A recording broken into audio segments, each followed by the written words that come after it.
ദാനിയേലേ പോ പ്രാർത്ഥിച്ചില്ല ഞാൻ, ദാവീദിനെ പോ സ്നേഹിച്ചില്ല ഞാൻ, ഹാനോക്കിനെ പോൽ കൂടെ നടന്നില്ല ഞാൻ, ഹാനോക്കിനെ പോൽ കൂടെ നടന്നില്ല ഞാൻ.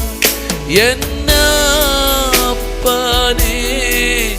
നിൻ പൊന്നു പാദത്തിൽ ഞാനെന്താകുന്നുവോ അതായി തന്നെ ഞാൻ. എന്നപ്പനേ നിൻ പൊന്നു പാദത്തിൽ ഞാനെന്താകുന്നുവോ അതായി തന്നെ ഞാൻ. എന്നെ മുറ്റും മുറ്റും നൽകുന്നേ, എന്നെ മുറ്റും മുറ്റും നൽകുന്നേ. വോയിസ് ഓഫ് ലവിൽ ഇന്ന് നമുക്ക് തരുന്ന വചനം 61 സങ്കീർത്തനത്തിലെ 2-ാമത്തെ വാക്യവും 3-ാമത്തെ വാക്യവും ആണ്. എൻ്റെ ഹൃദയം ക്ഷീണിക്കുമ്പോൾ ഞാൻ ഭൂമിയുടെ അറ്റത്ത് നിന്ന് നിന്നെ വിളിച്ചപേക്ഷിക്കും. എനിക്ക് അത്യുന്നതമായ പാറയെങ്കിലേക്ക് എന്നെ നടത്തണമേ. നീ എനിക്കൊരു സങ്കേതവും ശത്രുവിൻ്റെ നേരെ ഉറപ്പുള്ള ഗോപുരവും ആയിരിക്കുന്നുവല്ലോ. ആമേൻ. എൻ്റെ ഹൃദയം ക്ഷീണിക്കുമ്പോൾ, അപ്പം നമ്മുടെ മനസ്സ് ക്ഷീണിക്കാം, നമ്മുടെ ഹൃദയം ക്ഷീണിക്കാം, നമ്മുടെ ആത്മാവ് ക്ഷീണിക്കാം, നമ്മുടെ ശരീരം ക്ഷീണിക്കാം. ഇതൊക്കെ ചില സമയങ്ങളിൽ സംഭവിക്കുന്നതാണ്. പക്ഷേ അത് സംഭവിക്കുമ്പോൾ നമ്മൾ എന്താ ചെയ്യുന്നത്? മറ്റൊരു ഭാഗത്ത് തുറന്ന് എൻ്റെ ആത്മാവെ നീ ഉള്ളിൽ വിഷാദിച്ച് ഞരങ്ങുന്നത് എന്ത്? അപ്പം നമ്മുടെ ജീവിതത്തിൽ ക്ഷീണങ്ങൾ വരാൻ സാധ്യതയുണ്ട്. പക്ഷെ അപ്പോൾ നിങ്ങൾ അതിനെ എങ്ങനെയാണ് പരിഹരിക്കുന്നത്? ഒരു പ്രശ്നം വരുന്നതും ആ പ്രശ്നത്തിൻ്റെ പരിഹാരവും വളരെ പ്രാധാന്യമുണ്ട്. പക്ഷെ ഇവിടെ ദൈവമനുഷ്യൻ പറയും, എൻ്റെ ഹൃദയം ക്ഷീണിക്കുമ്പോൾ ഞാൻ അതിൽ തുടരാൻ ആഗ്രഹിക്കുന്നില്ല, ഞാൻ അതിൽ നിന്ന് പുറത്തു വരാൻ ആഗ്രഹിക്കുന്നു. എങ്ങനെ പുറത്തു വരുന്നേ? ഞാൻ ഭൂമിയുടെ അറ്റത്ത് നിന്ന് നിന്നെ വിളിച്ചപേക്ഷിക്കും എന്ന് പറഞ്ഞാൽ അങ്ങുമായിട്ടുള്ള എൻ്റെ ബന്ധമാണ് എൻ്റെ വിടുതൽ. എൻ്റെ പ്രാർത്ഥനയാണ് എന്നെ പുറത്തു കൊണ്ടുവരുന്നത്. ജസ്റ്റ് ഞാൻ പ്രാർത്ഥിക്കുക മാത്രമല്ല, എൻ്റെ വിഷയങ്ങൾ പറയുക മാത്രമല്ല, അടുത്തൊരു വാക്കുണ്ട്, അത്യുന്നതമായ പാറയെങ്കിലേക്ക് എന്നെ നടത്തണമേ. എന്നെ അവിടേക്ക് നീ നടത്തുക. എൻ്റെ ഹൃദയത്തിന് ക്ഷീണം മാറ്റുക മാത്രമല്ല ചെയ്യേണ്ടത്, എന്നെ ആ അത്യുന്നതമായ പാറയെങ്കിലേക്ക് എന്നെ നടത്തണമേ. ഞാൻ നിരാശയിലേക്ക് എന്നെ നടത്തരുത്, ദുഃഖത്തിലേക്ക് എന്നെ നടത്തരുത്. അത്യുന്നതമായ പാറയിലേക്ക്, ആ ഉറപ്പുള്ള ഇടത്തേക്ക്, ആ സ്ഥിരതയുള്ളിടത്ത്. ആമേൻ, സ്തോത്രം. ഒരിക്കലും സ്ലിപ്പായി പോകാൻ ഇടവരുത്താത്തിടത്തേക്ക് എന്നെ നടത്തണമേ. കാരണം നീ എൻ്റെ സങ്കേതമാണ്. ആമേൻ. ശത്രുവിന് നേരെ ഉറപ്പുള്ള ഗോപുരവും ആയിരിക്കുന്നുവല്ലോ. ഞാൻ ഒന്നുകൂടെ ഈ വചനം പറയുകയാണ്. ദൈവം നിങ്ങൾക്ക് ആരാണെന്നുള്ള ഒരു ബോധ്യം, അവിടെ നിന്നാണ് നിങ്ങൾക്ക് ജയവും, നിങ്ങൾക്ക് ധൈര്യവും, നിങ്ങൾക്ക് ഫ്രീഡവും, നിങ്ങൾക്ക് സമാധാനവും ഉണ്ടാകുന്നത്. ആമേൻ. ഹല്ലേലൂയ. ആ വചനം താഴേക്കൊക്കെ വരുമ്പോൾ അടുത്ത വചനത്തിൽ പറയുന്നത്, ഞാൻ നിന്റെ കൂടാരത്തിൽ എന്നേക്ക് വസിക്കും, നിന്റെ ചിറകിൻ്റെ മറവിൽ ഞാൻ ശരണം പ്രാപിക്കും.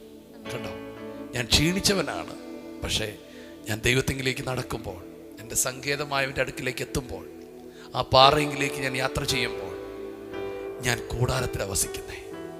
സ്തോത്രം. ചിറകിൻ്റെ കീഴിലാണ് ശരണം പ്രാപിക്കുന്നത്. സ്തോത്രം. ആമേൻ.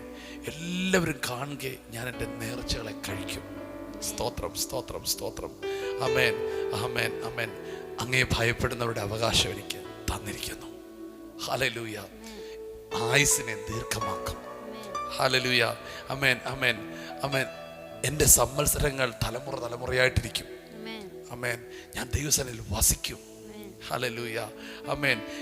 അവനെ പരിപാലിക്കേണ്ടത് ദയയും വിശ്വസ്തയും കൽപ്പിക്കും. അങ്ങനെ പോവുകയാണ് ബ്ലെസ്സിങ്. ഞാൻ നിങ്ങളോട് പറയുന്നു, ക്ഷണിക്കപ്പെട്ടു പോയോ? തളർന്നു പോയോ? ദൈവത്തിലേക്ക് വരിക. ഇത്ര നാളും പ്രാർത്ഥിച്ചിട്ട് ബ്രദറെ ഒരു വിടുതലൊന്നും ഉണ്ടായിട്ടില്ല. നോ, അത് തെറ്റാണ്. അങ്ങനെ 3-4 വട്ടം പറയുമ്പോൾ നമ്മുടെ മനസ്സ് അതിനെ അങ്ങ് ഉൾക്കൊള്ളും.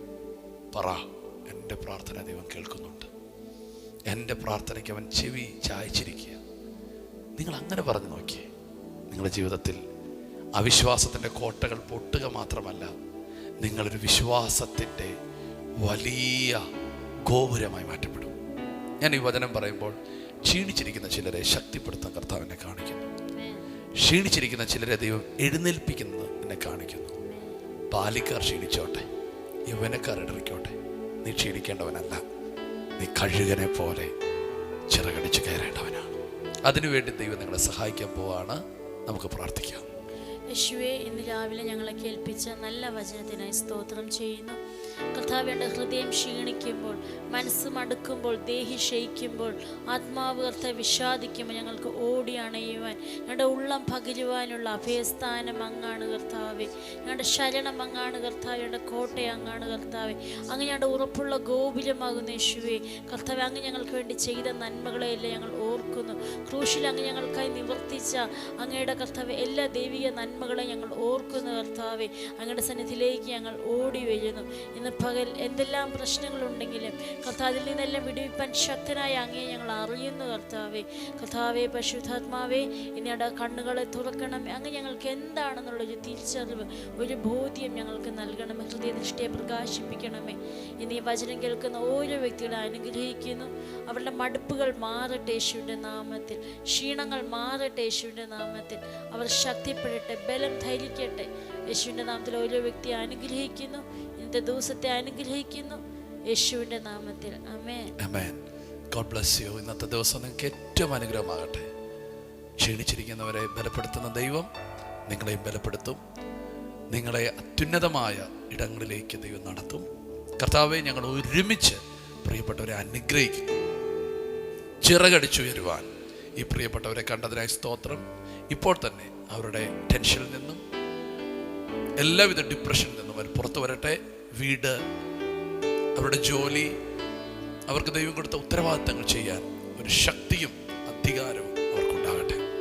യേശുനാഥൻ അനുഗ്രഹിക്കുന്നു. ആമേൻ. God bless you. ഇന്നത്തെ ദിവസം കർത്താവ് നിങ്ങളുടെ കൂടെയുണ്ട്. ചെയ്യാനുള്ള കാര്യങ്ങളെല്ലാം നന്നായി ചെയ്യുവാൻ ദൈവം സഹായിക്കും. ചില ടെൻഷനിൽ നിന്ന് എഴുന്നേറ്റ് വരികയാണ് ഇന്നത്തെ ദിവസം. ആമേൻ. ചിലതൊക്കെ നിങ്ങൾ പുറകോട്ട് എടുത്തെറിഞ്ഞ് മുൻപോട്ട് പോകാൻ ദൈവം സഹായിക്കും. God bless U. നിങ്ങൾക്ക് ഈ വചനങ്ങൾ അനുഗ്രഹമാണെങ്കിൽ മറ്റുള്ളവരിലേക്ക് എത്തിക്കുക. ആമേൻ. നിങ്ങളുടെ പ്രാർത്ഥന വിഷയങ്ങൾ ഞങ്ങളെ അറിയിക്കുക. God bless U. ഷലോം.